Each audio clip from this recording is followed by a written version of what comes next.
અમદાવાદમાં જ્યારે લગ્નના 1 વર્ષ પછી પત્ની ગર્ભધારણ કરવામાં નિષ્ફળ ગઈ ત્યારે પતિએ તેની તબીબી તપાસ કરાવી હતી.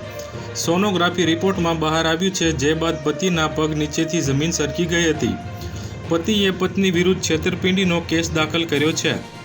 અમદાવાદમાં એક વિચિત્ર કિસ્સો સામે આવ્યો છે. જ્યારે મહિલા માતા બની શકતી ન હતી ત્યારે પતિએ તેની મેડિકલ તપાસ કરાવી હતી, જેમાં પતિએ મહિલા સામે તેની ઉંમર છુપાવવા અને પત્ની મોટી હોવાથી છેતરપિંડી કરવા બદલ કાયદેસરની કાર્યવાહી કરવાની માંગ કરી છે.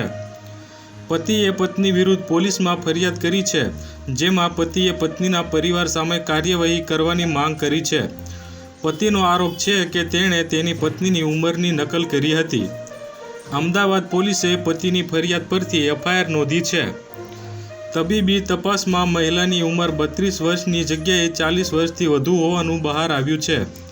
લગ્ન સમયે પત્નીની ઉંમર 32 વર્ષ નોંધાવવામાં આવી હતી, પરંતુ સોનોગ્રાફીમાં તેની ઉંમર 40 વર્ષથી વધુ હોવાનું જાણવા મળ્યું હતું.